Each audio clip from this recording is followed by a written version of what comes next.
السلام علیکم ورحمۃ اللہ۔ ناظرین، آج کی ویڈیو میں امام حسین رضی اللہ عنہ کی شہادت کا واقعہ نقل کیا گیا ہے۔ ناظرین، وہ 10 محرم الحرام کا دن تھا۔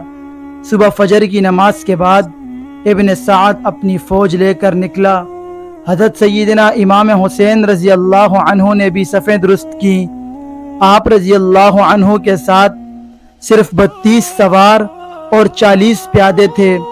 جب دونوں لشکر آمنے سامنے کھڑے ہو گئے، اس وقت آپ رضی اللہ عنہ نے ذیل کی تقریر کی۔ حضرت حسین رضی اللہ عنہ نے تقریر میں فرمایا، لوگو جلدی نہ کرو، پہلے میری بات سن لو۔ مجھ پر تمہیں سمجھانے کا جو حق ہے وہ ادا کر لینے دو، اور میرے یہاں آنے کی وجہ بھی سن لو۔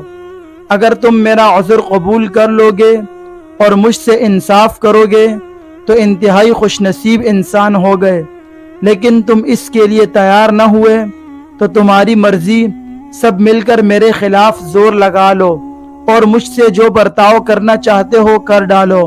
اللہ بڑا کارساز ہے، وہی اپنے نیک بندوں کو ہدایت دیتا ہے۔ تم لوگ میرے حسب نسب پر غور کرو اور دیکھو کہ میں کون ہوں، پھر اپنے گریبانوں میں منہ ڈالو اور اپنے آپ کو ملامت کرو کہ تمہیں میرا قتل اور میری توہین زیب دیتی ہے۔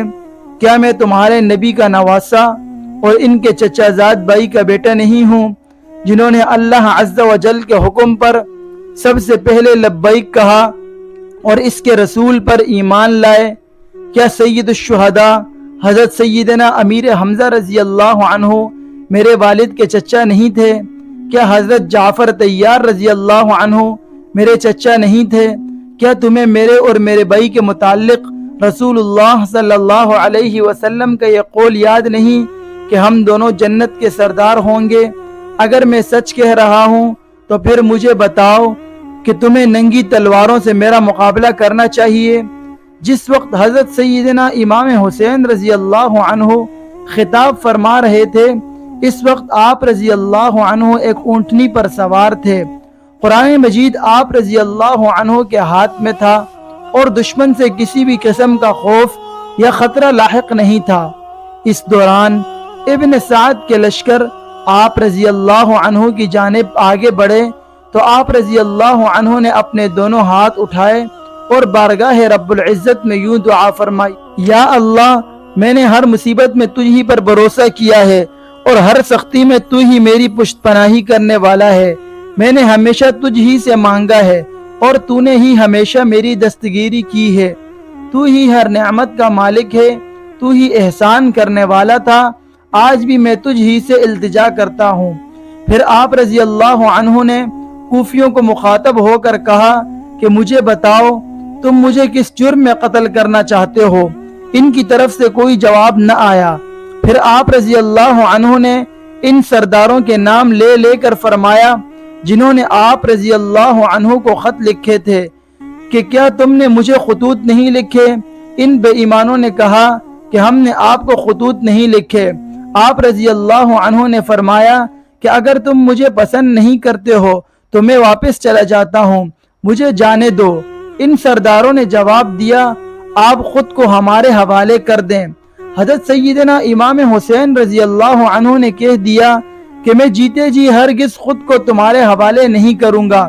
صرف ایک حر ہی ایسا شخص تھا جس کے دل پر آپ رضی اللہ عنہ کی باتوں کا اثر ہوا، اسی نے آپ رضی اللہ عنہ کو حجاز کا راستہ اختیار کرنے سے روکا تھا، اور اس وقت وہ اپنی اس حرکت پر نادم تھا کہ میں نے آپ رضی اللہ عنہ کو ان ظالموں کے حوالے کر دیا۔ اسی ذہنی کشمکش کی کیفیت میں اس نے ابن سعد سے پوچھا کہ کیا تمہیں ان کی تینوں تجویزوں میں سے کوئی بھی منظور نہیں ہے؟ ابن سعد نے جواب دیا کہ اگر میرا کچھ اختیار ہوتا تو میں فوراً منظور کر لیتا، مگر اب میں بے بس ہوں۔ یہ جواب سن کر حر یزیدی فوج سے علیحدہ ہو گیا اور حضرت سیدنا امام حسین رضی اللہ عنہ کے لشکر سے جا ملا، اور حضرت سیدنا امام حسین رضی اللہ عنہ سے اپنے گزشتہ فعل کی معافی مانگی اور عرض کیا کہ مجھے معلوم نہ تھا کہ یہ آپ رضی اللہ عنہ کے ساتھ یہ سلوک کرنے والے ہیں۔ اب میں آپ رضی اللہ عنہ کے لیے اپنی جان بھی نشاور کرنے کو تیار ہوں۔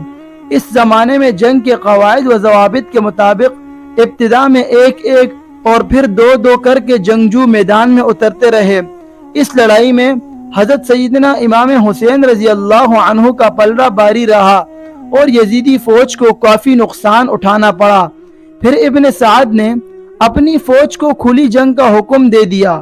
حضرت سیدنا امام حسین رضی اللہ عنہ اور ان کے جانثاروں نے یزیدی فوج کا ڈٹ کر مقابلہ کیا اور ان کی صفیں الٹا کر رکھ دی۔ یزیدی فوج کا نشانہ حضرت سیدنا امام حسین رضی اللہ عنہ تھے اور وہ بار بار ان پر حملہ آور ہوتے، مگر ہر مرتبہ پسپا ہونے پر مجبور ہو جاتے۔ اس دوران شمر جو کہ یزیدی لشکر کی کمان کر رہا تھا، اس نے تیر انداز بلائے اور سیدنا امام حسین رضی اللہ عنہ اور ان کے ساتھیوں پر تیر چلانے شروع کر دیے۔ آپ رضی اللہ عنہ اور جانثاروں کے گھوڑے شدید زخمی ہو گئے۔ ہر کا گھوڑا بھی زخمی ہو گیا، مگر اس نے پیدل لڑنا شروع کر دیا اور بالآخر جام شہادت نوش فرمایا۔ دوپہر تک گمسام کی لڑائی ہوتی رہی، مگر یزیدی فوج کامیابی حاصل نہ کر سکی، کیونکہ حضرت سیدنا امام حسین رضی اللہ عنہ نے اپنے خیمے بھی اس طرح لگوائے تھے کہ دشمن صرف ایک رخ سے ہی حملہ کر سکتا تھا۔ یہ دیکھ کر ابن سعد نے حکم دیا کہ ان کے خیموں کو آگ لگا دی جائے۔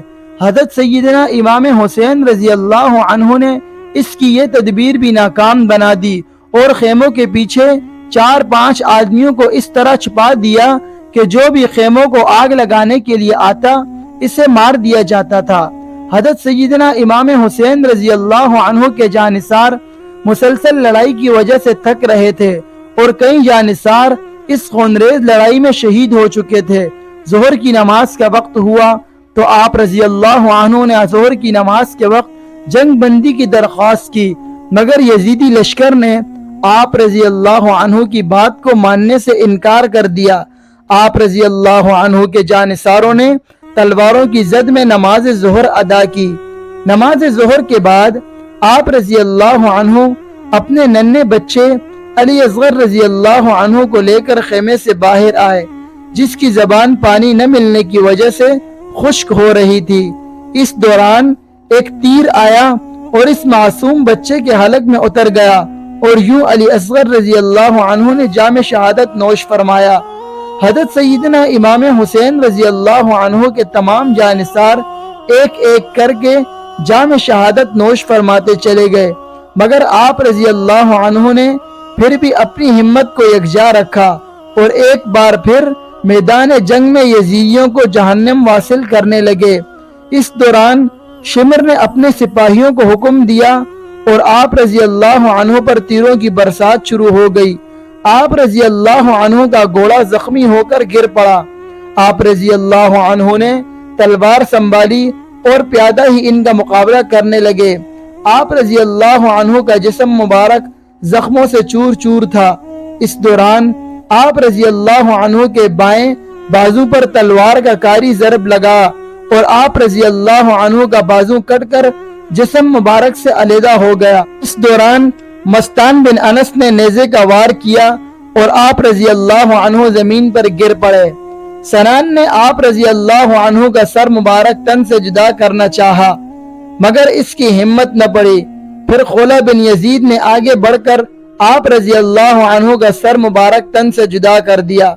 آپ رضی اللہ عنہ کو شہید کرنے کے بعد ان بدبختوں نے خیموں پر دعویٰ بول دیا اور خاندان رسالت صلی اللہ علیہ وسلم کی بیٹیوں کی عزتوں کا تار تار کرنا شروع کر دیا۔